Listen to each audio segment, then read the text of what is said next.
गए होंगे, लेकिन एक छोटा सा प्रश्न है कि आप कैसे राधा वल्लभ संप्रदाय में कैसे आए? मतलब वृंदावन आपको इतना प्यारा कैसे लगने लगा? हाँ, हम वाराणसी में एक दिन तुलसी घाट पे बैठे हुए थे।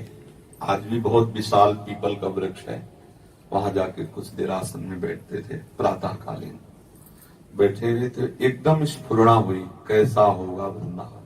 पहली बार हमें याद है, संन्यास में जब थे तो पहली बार स्फुरण हुआ।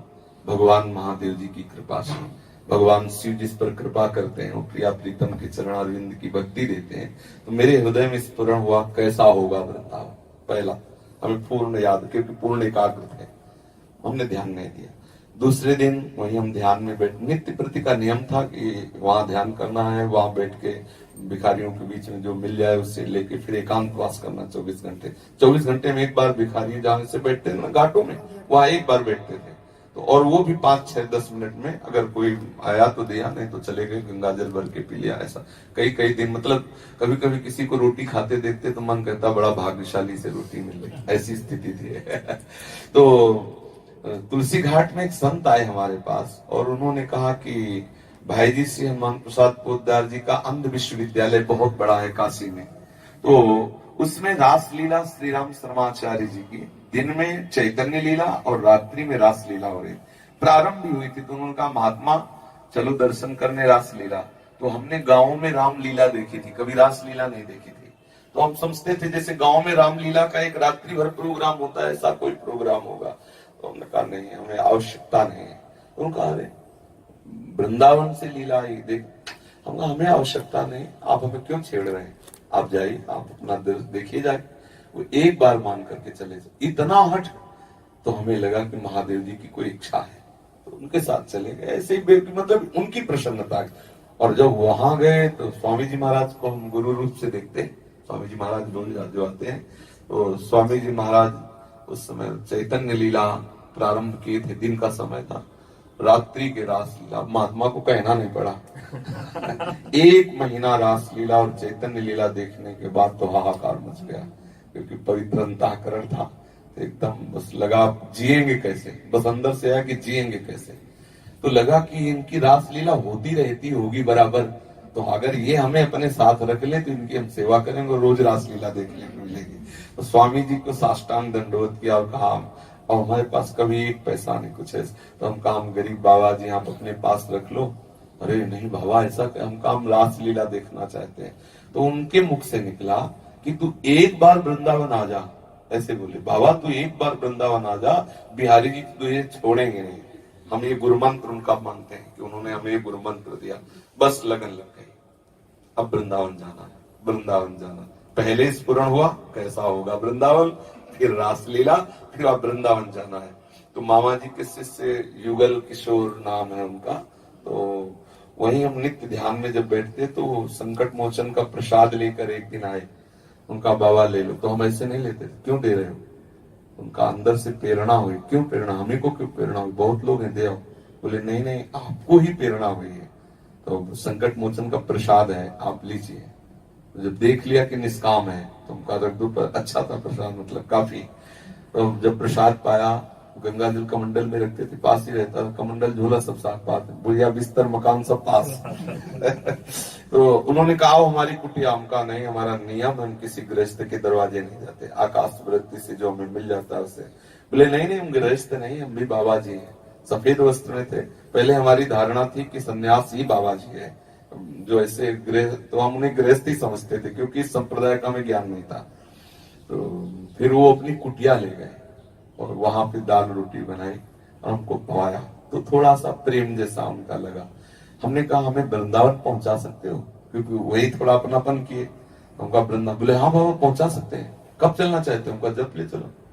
बोले चलो कल तैयारी कर। बड़ा आनंद की कल हम वृंदावन जाएंगे। तो बनारस सीधी कोई गाड़ी बनारस से यहाँ मिलती नहीं, तो चित्रकूट ले गए। 2-4 दिन चित्रकूट रहे। चित्रकूट से उन्होंने हमें बैठा दिया और हम मथुरा करके उतरे। मथुरा में जब उतरे तो पैसे तो हमारे पास थे नहीं, तो एक भगत उसमें थे और वो आपस में चर्चा कर रहे थे, उसमें गलत वार्ता हो रही थी।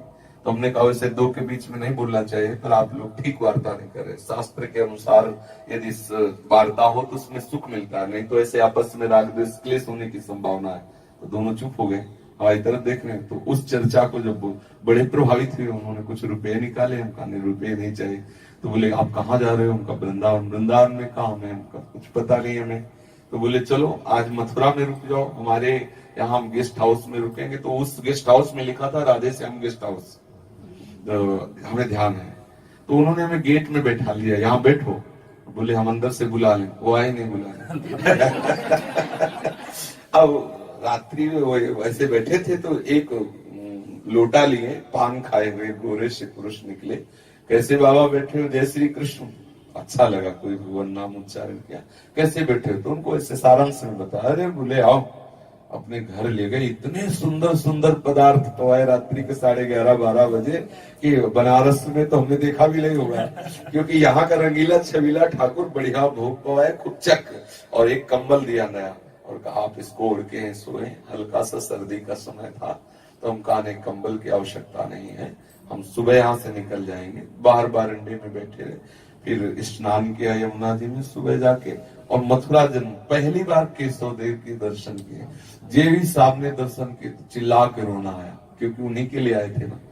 अब वहां एक नई लीला शुरू हो गई। अब हमारा रोना और लोगों का माला चढ़ाना, रुपया चढ़ाना। ढेर सारे रुपए चढ़ गए, मिठाई के डिब्बा और माला, क्योंकि भेष जटाजूट और रोना तो दोनों मतलब एक सबको प्रभावित करता है ना कि बाबा जी हो की रो रहा है भगवान नाम में। तो खूब, और वो अंदर से ठाकुर जी का माखन मिश्री और माला लाए।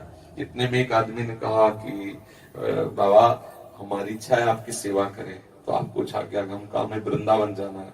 तो उसने गाड़ी मंगाई और हमें बोले वृंदावन में कहा, तो हमने सुना था रमण रेती, तो हम कहा रमण रेती, तो यहाँ लाके उतार दिया रमण। हमें पता नहीं था कि कोई रमण रेती है, यहाँ रमण रेती है। और उस दिन एकादशी के दिन था, वृंदावन प्रवेश एकादशी के दिन। तो देखा खूब परिक्रमा से, तो उनका वृंदावन में ऐसा ही होता होगा। घीसा के बाद में पता चला वो मौनी संत थे, उनको प्रणाम किया। हमका अगर हमें 2-3 दिन कहीं रहने को मिल जाए तो हम बिहारी जी के दर्शन कर लेंगे, हम बनारस से आए हैं। मौन थे उन्होंने। फिर एक श्याम सखा नाम के संत हैं जो अपने हाथ जाते, उनको कहा कि उन्होंने जगदानंद जी के यहाँ पहुंचा दिया। जगदानंद जी के यहाँ काफी समय तक रुके, और वृंदावन का वो बहुत प्यार करते हैं, और हमें ले जाते दर्शन कराने ब्रजमंडल आदि के। और फिर जब एकांत का नशा चढ़ा हमारा, क्योंकि वो समाज का व्यवहार का, आश्रम का, और वो घाट का एकांतिक, भागो यहाँ से, एकदम मन में आया कि भागो यहाँ से एकांत। यद्यपि बहुत प्यार करते जगदानंद जी, बहुत प्यार करते हैं, क्योंकि वो साधु सेवी है, बहुत संत सेवी हैं। आज भी 50 संतों का रोज भोजन आदि करवाते। और हमारा एकांत का स्वभाव, तो फिर हम एक बार यहाँ से हटे और बनारस एक बार फिर गए, और उस बनारस की यात्रा बेचैन हो गए। वृंदावन के बिना हम जी नहीं सकते, ऐसा लगने लगा। फिर लौटे आए, फिर वहीं आए जगदाली। फिर वहां से संत कॉलोनी से अचल विहार से मदन टेर की कुटिया, मदन टेर कुटिया से लाडली कुंज से कालीदे से ये विश्राम है।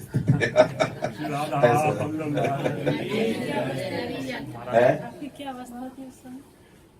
अब ये तो सब ज्ञान नहीं, लेकिन 13 के निकले थे, 49-50 के हैं। किसी में बीच में जोड़ लो जो लगभग 19-20 वर्ष हो गए वृंदावन आए।